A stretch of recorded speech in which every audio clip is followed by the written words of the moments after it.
Anatoly entre en scène avec une apparente simplicité, presque sans chercher à attirer l'attention, et commence à parler avec un naturel désarmant d'un rêve qui, pour la plupart des personnes présentes, semble immédiatement hors de toute logique et totalement impossible: devenir un powerlifter de haut niveau en seulement 3 semaines, là où des années d'entraînement intensif sont normalement nécessaires.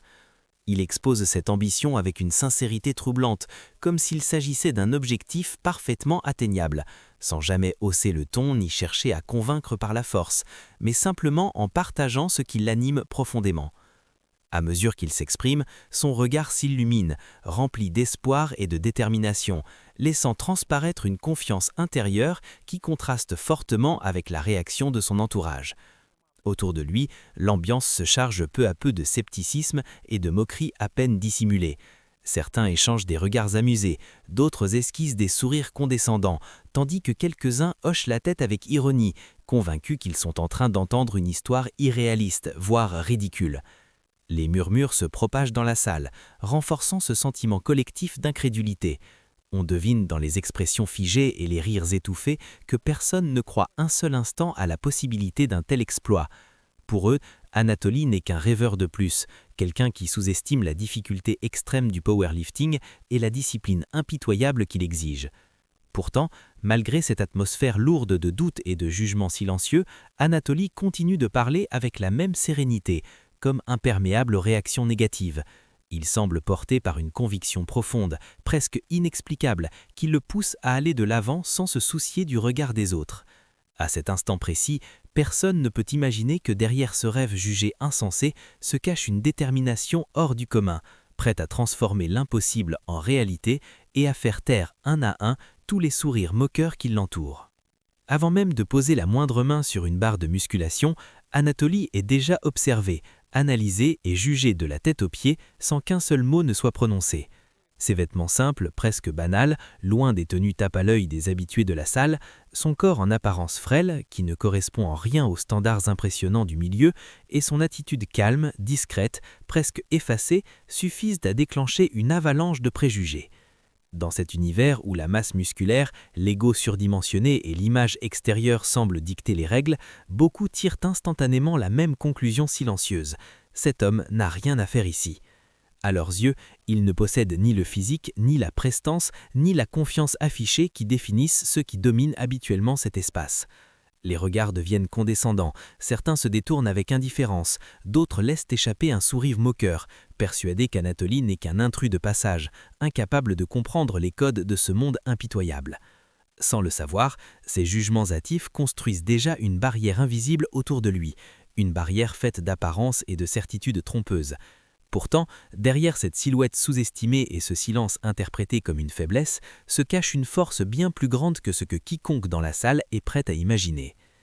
Lorsque l'entraîneur s'approche et lui demande d'un ton à la fois curieux et légèrement condescendant si c'est sa première fois dans cette salle de sport, Anatoly répond simplement « oui », sans la moindre hésitation ni tentative de se justifier. Cette réponse, aussi courte que sincère, agit comme une confirmation définitive aux yeux des autres, venant renforcer tous les préjugés déjà bien ancrés dans les esprits. Aussitôt, l'atmosphère change subtilement. Les regards se font plus assurés, presque satisfaits, comme si chacun se sentait conforté dans son jugement initial. Une relation clairement déséquilibrée s'installe alors, où l'entraîneur endosse naturellement le rôle de celui qui sait, qui dirige et qui corrige, tandis qu'Anatoly est relégué à la position de novice docile, supposé écouter, imiter et obéir sans discuter. Dans cette dynamique implicite, ses paroles, ses gestes et même sa présence ne sont jamais vraiment prises au sérieux. Il n'est plus vu comme un athlète potentiel, mais comme un débutant parmi tant d'autres, quelqu'un à qui l'on explique les bases sans imaginer un seul instant qu'il puisse dépasser ce cadre. Personne ne soupçonne alors que derrière cette apparente naïveté se cache une expérience et une maîtrise capables de bouleverser totalement cet équilibre fragile et de renverser, en un instant, les rôles soigneusement établis. Avec le plus grand calme, sans la moindre trace d'arrogance ni d'exagération dans la voix, Anatoly finit par révéler son objectif: soulever plus de 200 kilos et devenir champion. Il prononce ces mots avec une tranquillité presque déroutante, comme s'il parlait d'un simple palier à franchir et non d'un exploit réservé à une élite ayant consacré des années de travail acharné à la discipline. La réaction ne se fait pas attendre. Autour de lui, le silence s'installe une fraction de seconde, aussitôt remplacé par des regards surpris, des sourcils qui se lèvent et des sourires à peine contenus. L'entraîneur, tentant de conserver une attitude professionnelle, force un air sérieux, mais le sourire incrédule qui se dessine sur son visage trahit clairement ce que tout le monde pense au fond de lui-même. Dans cet instant précis, le rêve d'Anatolie n'est plus perçu comme une simple ambition démesurée, mais comme une illusion totale, presque naïve. Pour eux, il ne s'agit pas d'un objectif audacieux ou d'un défi courageux, c'est quelque chose d'irréaliste, déconnecté de la réalité du sport de haut niveau. Personne n'imagine une seule seconde que ces paroles, accueillies avec scepticisme et ironie, puissent un jour se transformer en faits capables de faire taire tous les doutes et de bouleverser leur certitude. En demandant timidement à essayer le soulevé de terre, Anatolie endosse à la perfection le rôle du débutant hésitant, presque maladroit. Il s'excuse à plusieurs reprises, baisse légèrement le regard, pose des questions simples et laisse volontairement transparaître une certaine nervosité, donnant l'image d'une personne qui ne maîtrise ni les codes de la salle, ni la technique de cet exercice exigeant. À chaque mot, à chaque excuse prononcée, il renforce l'impression qu'il doute lui-même de ses capacités. Ses gestes semblent imprécis, parfois trop lents, parfois maladroits, comme s'il découvrait la barre pour la toute première fois. Il ajuste sa position avec hésitation, regarde autour de lui pour chercher une validation et paraît totalement dépassé par le poids qui se trouve devant lui. Pour les spectateurs, tout indique que la tentative qui s'annonce ne peut se solder que par un échec embarrassant. Les regards deviennent insistants, certains déjà prêts à détourner les yeux, d'autres attendant presque la chute ou la faute technique qui confirmera leur jugement. Dans l'esprit de chacun, le scénario est écrit d'avance. Cet exercice va mal finir. Personne n'imagine une seule seconde que ces paroles, accueillies avec scepticisme et ironie, puissent un jour se transformer en faits capables de faire taire tous les doutes et de bouleverser leur certitude. L'entraîneur commence alors à le corriger sur absolument tout, adoptant un ton de plus en plus assuré, presque paternaliste. Il souligne chacun de ses défauts supposés, insiste sur le fait qu'il est trop faible, qu'il n'a aucune base solide et que son corps, selon lui, n'est clairement pas prêt à supporter des charges lourdes. Chaque remarque tombe comme un verdict, prononcé avec la certitude de quelqu'un convaincu de détenir la vérité. Anatolie, de son côté, écoute attentivement, en silence. Il ne cherche ni à se justifier, ni à se défendre, ne contredit aucune parole et ne laisse transparaître aucune émotion. Son calme contraste fortement avec la condescendance ambiante. À chaque conseil non sollicité, à chaque critique appuyée, il se contente d'acquiescer légèrement, laissant volontairement les autres s'enfermer un peu plus dans leur certitude. Mot après mot, la sous-estimation grandit, s'épaissit dans l'air comme une évidence partagée. Plus l'entraîneur parle, plus l'écart se creuse entre ce qu'il pense savoir et ce qu'Anatolie est réellement capable d'accomplir. Sans le savoir, ils nourrissent eux-mêmes le choc à venir, celui qui transformera leur jugement hâtif en silence stupéfait. Lorsque le mot « faible » est finalement prononcé à voix haute, sans détour ni précaution, quelque chose bascule instantanément dans l'atmosphère. L'air semble se figer, les regards se crispent, et cette simple parole résonne bien plus fort qu'elle ne devrait. Anatolie baisse alors la tête pendant quelques secondes, comme s'il venait d'encaisser un coup invisible, donnant l'illusion d'être atteint, presque blessé par cette étiquette injuste. Son silence devient plus lourd, plus profond. De l'extérieur, tout laisse penser que cette remarque l'a touché, qu'elle a peut-être ébranlé sa confiance déjà jugée fragile. Mais à l'intérieur, c'est tout l'inverse qui se produit. Cette phrase agit comme un déclencheur, un carburant puissant qui alimente sa détermination et aiguise sa concentration. Là où d'autres auraient douté ou reculé, Anatolie transforme cette sous-estimation en force pure. Ce mot, lancé avec mépris, marque en réalité le début d'un tournant décisif. Sans que personne ne s'en rende compte, la situation est sur le point de basculer, annonçant un moment clé où les certitudes vont s'effondrer et où le silence remplacera bientôt les jugements. Il désigne alors une barre lourdement chargée, reposant au sol comme un défi silencieux, et explique avec un sérieux presque solennel que ce poids représente celui de ses rêves, celui qu'il n'a jusqu'à présent aperçu qu'à travers des vidéos sur Internet, regardées avec admiration et fascination. Pour lui, cette barre n'est pas qu'un amas de disques en métal, elle incarne une ambition, un objectif lointain, presque mythique, qu'il n'aurait jamais osé toucher sans être prêt à tout risquer. L'entraîneur, pris de panique, change immédiatement de ton. Il tente de l'arrêter, lève les mains, multiplie les mises en garde, évoque les dangers évidents, les risques de blessures graves, la fragilité supposée de son corps et l'irresponsabilité d'une telle tentative.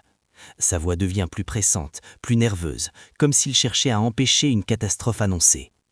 Pendant ce temps, l'agitation gagne la salle entière. Les conversations s'interrompent, les mouvements ralentissent, et les regards se tournent progressivement vers Anatoly et la barre. Une tension palpable s'installe, presque électrique. Chacun sent instinctivement qu'un moment hors du commun est sur le point de se produire. Quelque chose d'inhabituel, capable de briser la routine et de marquer durablement les esprits. Anatoly insiste alors, d'une voix posée et presque timide, il n'a pas l'intention de soulever réellement la barre, explique-t-il. Il souhaite simplement la sentir entre ses mains, éprouver son poids et prendre une photo comme source de motivation, un souvenir symbolique pour nourrir son rêve et se projeter vers l'avenir. Présentée ainsi, la demande paraît presque naïve, totalement innocente, comme le geste d'un débutant admiratif face à ce qu'il espère un jour accomplir. Pourtant, malgré cette apparente simplicité, un silence lourd s'abat progressivement sur la salle. Les bruits habituels des machines, les conversations et les éclats de voix semblent s'éteindre, remplacés par une attente étrange, presque solennelle. Chacun retient son souffle sans vraiment savoir pourquoi. C'est ce type de silence particulier, chargé de tension et de pressentiment, celui qui précède les instants rares et inoubliables. Sans que personne ne puisse encore l'expliquer, tous sentent que quelque chose d'exceptionnel est sur le point de se produire, un moment qui ne ressemblera à aucun autre et qui restera gravé dans les mémoires. Sans prévenir qui que ce soit, Anatoly change soudainement d'attitude. Son corps se place avec une précision parfaite, comme mu par un automatisme forgé par des années d'expérience. Il ajuste ses appuis, aligne son dos, inspire profondément pour se concentrer, puis saisit la barre avec une assurance calme et maîtrisée, sans la moindre hésitation. En l'espace de quelques secondes à peine, l'impensable se produit. Là où tout le monde s'attendait à un échec immédiat, le poids quitte le sol, s'élève progressivement, puis monte avec une facilité presque irréelle. La barre ne tremble pas, le mouvement est fluide, contrôlé, puissant. Toutes les attentes volent en éclats. Les certitudes s'effondrent une à une, remplacées par une stupéfaction totale. Ce qui semblait impossible devient soudainement réalité sous les yeux incrédules de la salle entière, révélant que derrière l'apparence modeste et le silence se cachait une force hors norme, prête à renverser tous les jugements.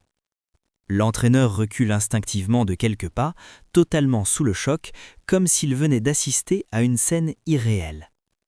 Son visage se fige, ses certitudes s'effondrent en un instant et toute assurance disparaît de son regard. Autour de lui, les spectateurs restent immobiles, pétrifiés, les yeux grands ouverts, incapables de détourner le regard de ce qu'ils viennent de voir. Les sourires moqueurs se sont évanouis, remplacés par une expression vide, incrédule. Le temps semble suspendu. Un silence absolu s'installe dans la salle, plus lourd encore que le poids qui vient d'être soulevé. Les machines continuent de vibrer faiblement, mais plus personne ne parle, plus personne ne bouge. Il n'y a pas d'applaudissements immédiats, aucun cri, aucune réaction instinctive, seulement de la stupeur pure. Personne ne comprend réellement ce qui vient de se produire, ni comment cet homme, jugé faible quelques instants plus tôt, a pu défier toutes les attentes et bouleverser, en quelques secondes, l'ordre établi.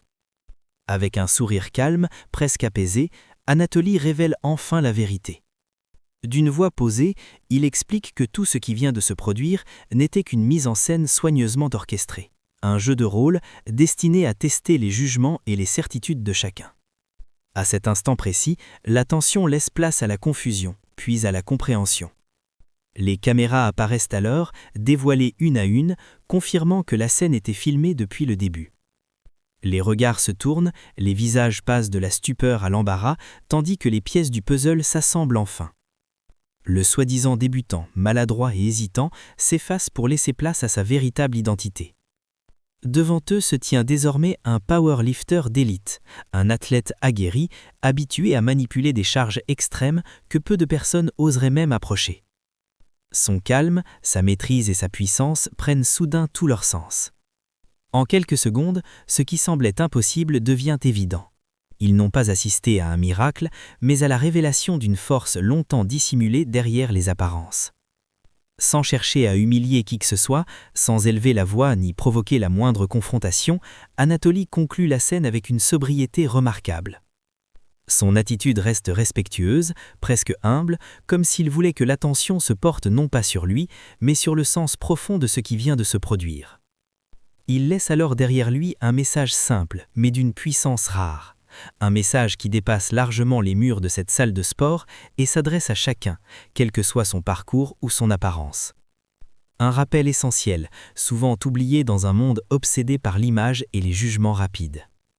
Ne jugez jamais quelqu'un sur son apparence, car la vraie force n'a pas besoin de s'exposer. Elle se construit dans le silence, se cache derrière la simplicité et ne se révèle qu'au moment opportun lorsque plus personne ne s'y attend.